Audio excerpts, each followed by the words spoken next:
باب نمبر 3 صبر و مرض کے بیان میں۔ جو شخص چاہے کہ اللہ کے عذاب سے بچے اور اس کی رحمت و کرامت کو پائے اور اس کی جنت میں داخل ہو تو اس کو چاہیے کہ اپنے نفس کو شہوات دنیا سے باز رکھے اور اس کی تکالیف و مصائب پر صبر کرے، جیسا کہ اللہ تعالی نے فرمایا ہے واللہ یحب الصابرین، اللہ صابروں کو دوست رکھتا ہے۔ صبر کئی قسم کا ہوتا ہے۔ پہلا، اللہ کی عبادت و اطاعت پر صبر کرنا۔ دوسرا، اس کی حرام کردہ چیزوں سے بچنا۔ تیسرا، مصیبت اور صدمہ اولا یعنی پہلی مصیبت پر صبر کرنا۔ پس جو شخص اللہ کی اطاعت و عبادت پر صابر و ثابت رہے، اللہ اس کو قیامت کے روز جنت میں 300 درجے دے گا۔ ہر ایک درجے کی وسعت ایسی ہوگی جتنی زمین و آسمان کے درمیان ہے، اور جس نے اللہ کے محارم یعنی حرام کردہ شے پر صبر کیا، اللہ اس کو قیامت کے روز جنت میں 600 درجے عنایت کرے گا۔ ہر ایک درجہ اتنا ہوگا جتنا کہ 7ویں آسمان اور 7ویں زمین کا درمیانی فاصلہ۔ اور جس نے مصیبت پر صبر کیا، اللہ اس کو قیامت کے روز جنت میں 700 درجے دے گا۔ ہر ایک درجے کی مسافت اتنی ہوگی جتنی عرش سے فرش تک ہے۔ حکایت ہے کہ حضرت زکریہ علیہ السلام یہودیوں سے بھاگ گئے، وہ ان کے پیچھے گئے۔ جب یہودی ان کے قریب پہنچ گئے تو زکریہ علیہ السلام نے ایک درخت دیکھا، کہنے لگے اے درخت مجھے اپنے اندر کر لے۔ درخت پھٹ گیا اور زکریہ علیہ السلام اس میں داخل ہو گئے۔ درخت پھر مل گیا۔ اس وقت شیطان نے یہودیوں کو سکھلایا کہ آرا لاؤ اور اس سے درخت کو چیر ڈالو تاکہ وہ اس درخت میں مر جائیں۔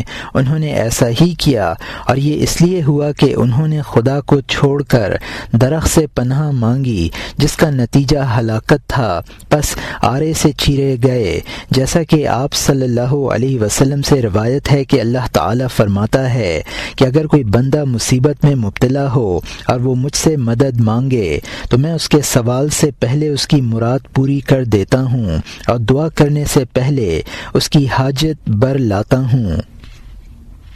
اور جو بندہ مصیبت کے وقت میرے سوا کسی غیر سے التجا کرے تو میں اس پر آسمان کے دروازے بند کر دیتا ہوں۔ پھر جب آرا ان کے دماغ تک پہنچا تو چلائے، خدا کی طرف سے حکم ہوا کہ کیوں بلا پر صبر نہیں کرتے اور کیوں آہ کرتے ہو؟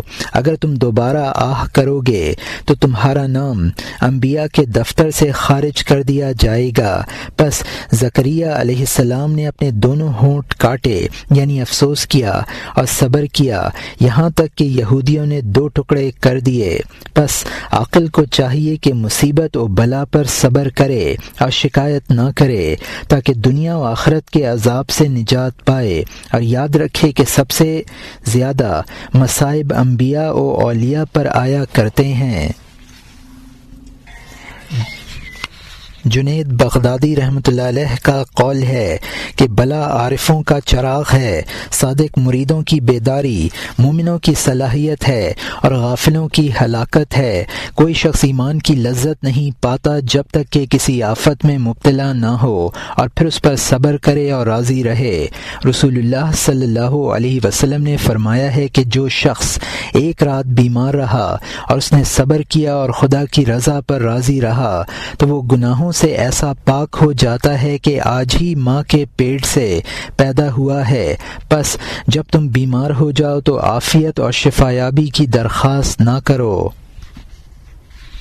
ضحاک رحمۃ اللہ علیہ کا قول ہے کہ جو شخص ہر 40ویں رات میں ایک رات بھی کسی مصیبت یا رنج و غم میں مبتلا نہیں ہوتا، اس کی خدا کے نزدیک خیر نہیں ہوتی۔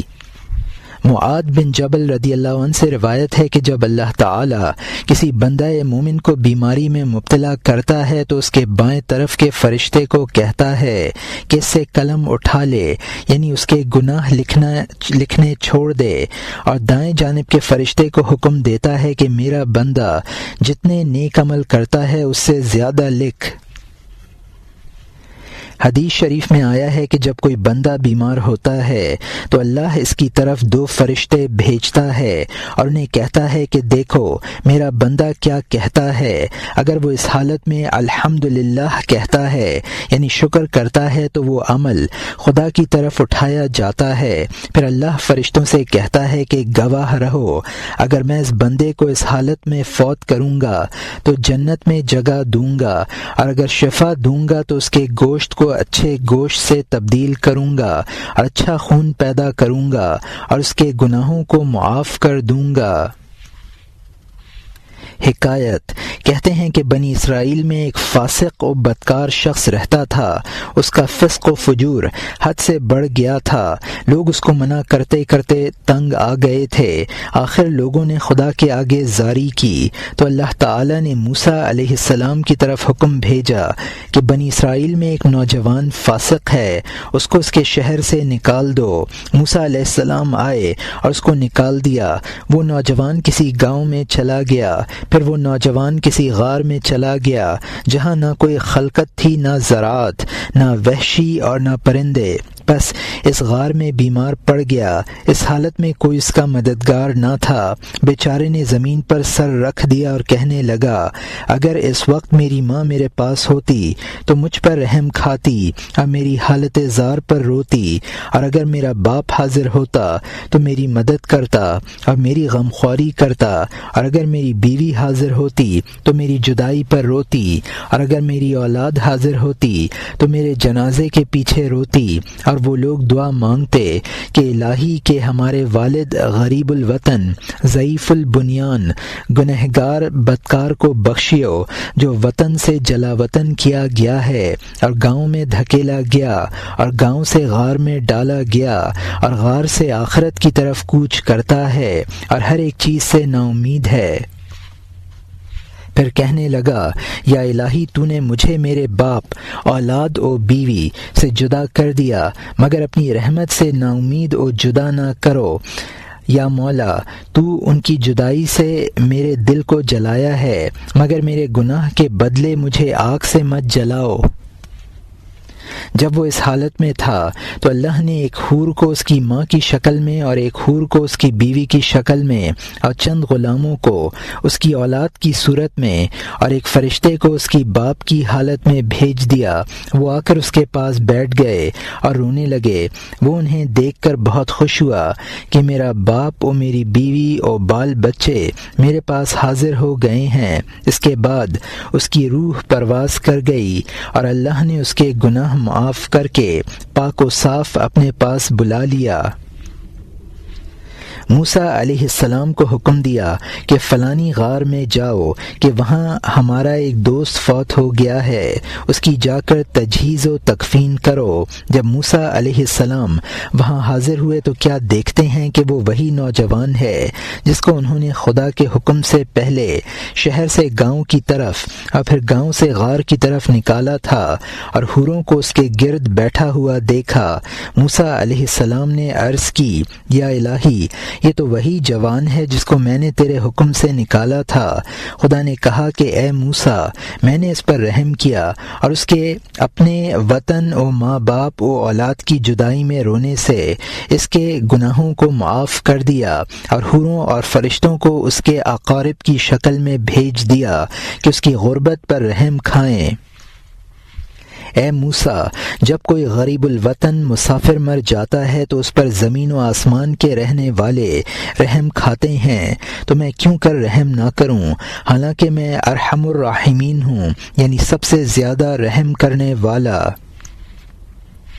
جب کوئی مسافر نزا کی حالت میں ہوتا ہے تو اللہ تعالیٰ فرماتا ہے کہ اے میرے فرشتوں، یہ غریب مسافر ہے، اپنے اولاد و عیال و والدین سے جدا پڑا ہے، جب یہ مر جائے گا تو کوئی اس کا غم نہ کھائے گا اور نہ کوئی روئے گا۔ پھر اللہ تعالیٰ کسی فرشتے کو اس کی باپ کی شکل اور کسی فرشتے کو اس کی ماں کی شکل پر اور کسی کو اس کے اقارب کی شکل پر بنا دیتا ہے۔ اس کے پاس جاتے ہیں اور وہ ان کو دیکھنے سے خوش ہوتا ہے اور اس خوشی کی حالت میں اس کی روح قبض ہو جاتی ہے۔ پھر جب اس کا جنازہ نکلتا ہے تو اس کے ساتھ جاتے ہیں اور اس کی قبر پر تا روز قیامت دعا کرتے رہتے ہیں اللہ کے اس قول سے کہ اللہ لطیف بعبادہ، اللہ اپنے بندوں پر مہربان ہے۔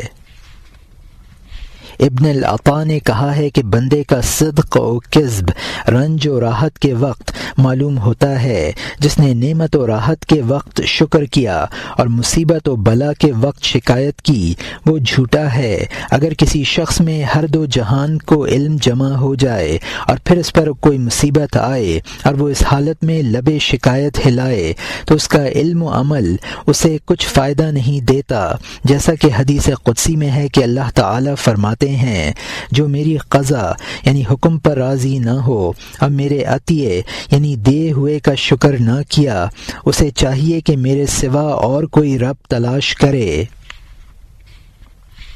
وہب بن منبہ رحمۃ اللہ علیہ سے حکایت ہے کہ ایک نبی نے 50 سال خدا کی عبادت کی، اللہ نے اس کی طرف وحی بھیجی کہ میں نے تیرے گناہ معاف کر دیے۔ اس نے کہا یا الہی، گناہوں کی معافی کے کیا معنی؟